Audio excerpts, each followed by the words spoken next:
What is death? Is it the end? Or is it the beginning? And what is life? What is this thing we call life? Indiscriminate. Only when your attention and involvement is indiscriminate does the universe open up to you. Because life is happening because of its openness. This is a fundamental difference between death and life is, people are thinking it's just breath, all right, on one level. That is also openness. Whether you allow this to happen or you don't allow it to happen. Whether you did it consciously or unconsciously, but it's happening, isn't it? Openness is on every subatomic particle, is in communication with everything. That's why this is going on. Breath is happening, so much is happening in connection with everything. It is only in openness you're alive. As you close doors, you're dying in installments. For now, what you want to focus on is you're hopelessly average. Amazing. And now it's about recognizing that the average human being is designed to learn and grow and to get better. And so now it's a question of how do we put enough time and energy into something to actually get better at that thing? And that really is the key that we want to focus on.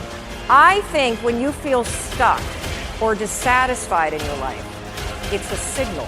And it's not a signal that your life is broken.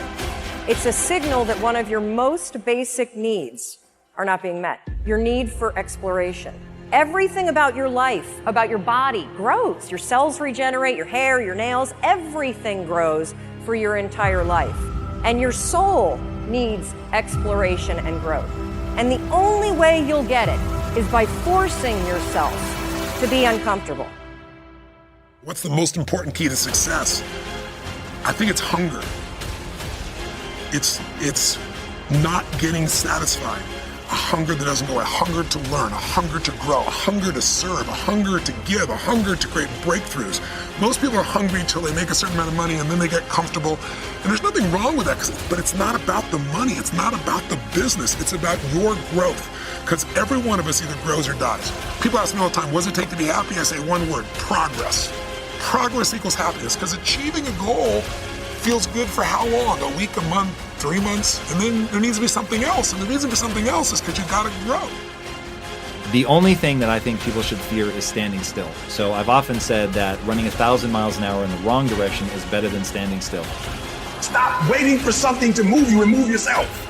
Every day, move yourself. In the morning, move yourself. In the afternoon, move yourself. At night, move yourself. Be very intentional and very deliberate about moving yourself. Pleasantness is the choice, isn't it?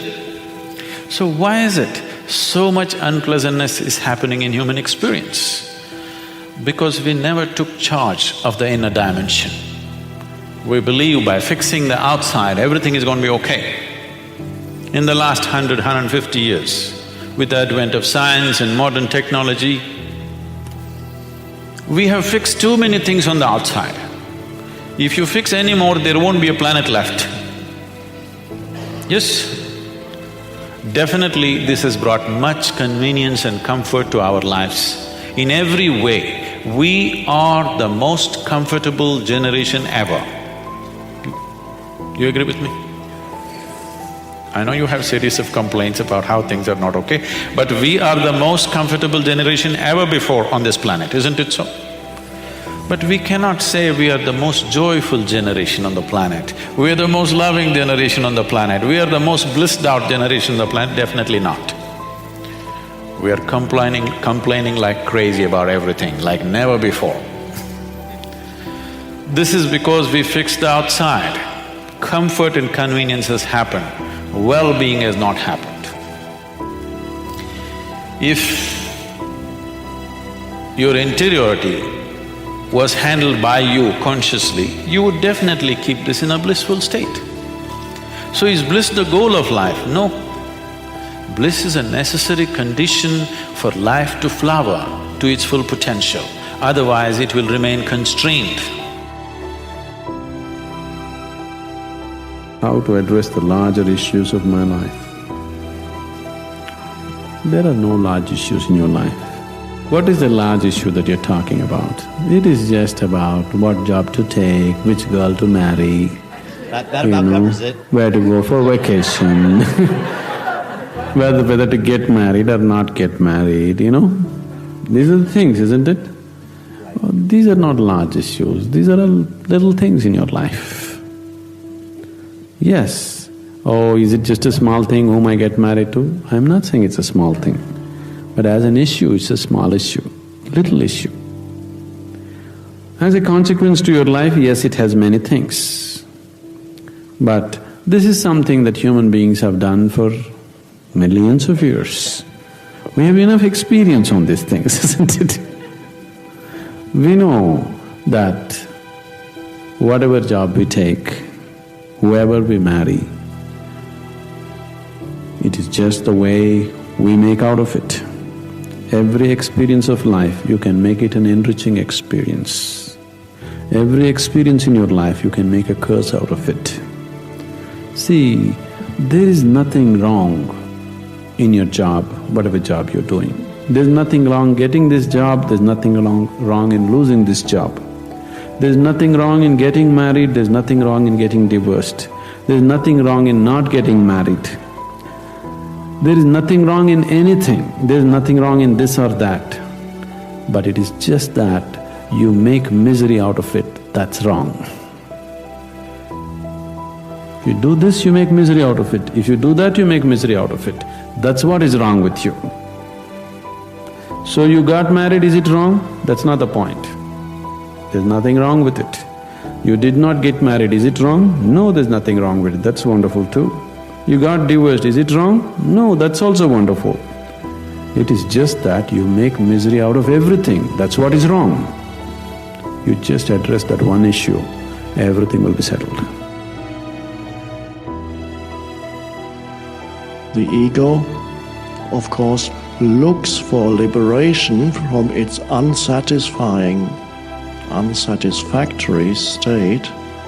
The ego knows it knows something is missing, but it always looks in the wrong place. As we've already said, it looks there but never here. So it never goes deep into life, into what is. It ignores the simple reality of the present moment and looks towards the next moment for satisfaction, for that which I can add that will make me complete. Hence its obsession with future, with the next moment. And hence everybody lives that way, almost everybody, as if the next moment were more important than this moment. And isn't that strange? It's a form of mental illness because the next moment doesn't even exist. Except as a thought in your head.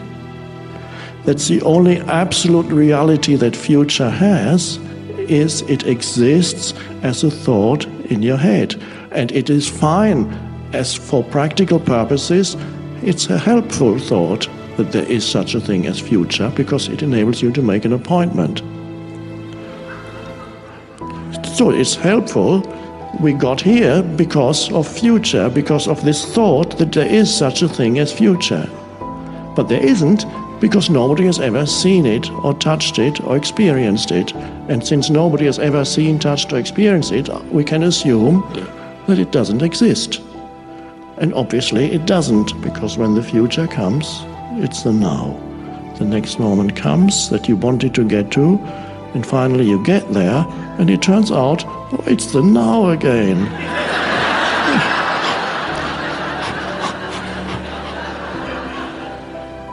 And the ego runs away from it, not realizing that what it has been looking for is hiding here. No matter what form this now takes, it is hiding where the conditioned mind, which is the ego, has never really looked.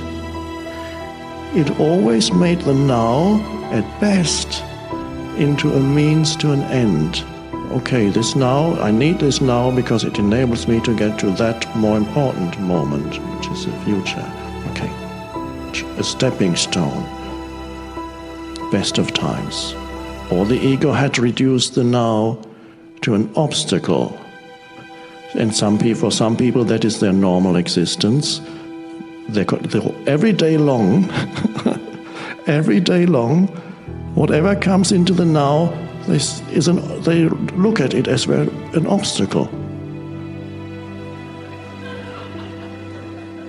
Get out of the way. I want to get there. Every person that comes in, no, I want something else. The ego always wants not this. It wants to use this to get there. It wants to use every person that comes into now to get there. So every person the ego meets, okay, are you going to enable me to get to the next more important moment? How can I use you to get where I want to get to? The now is made into an obstacle.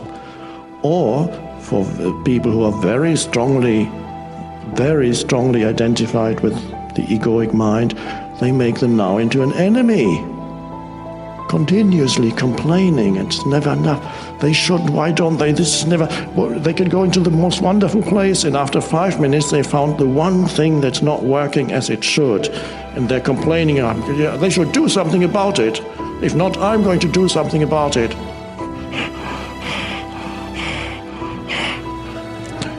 And if they're not complaining verbally, they're complaining in their heads.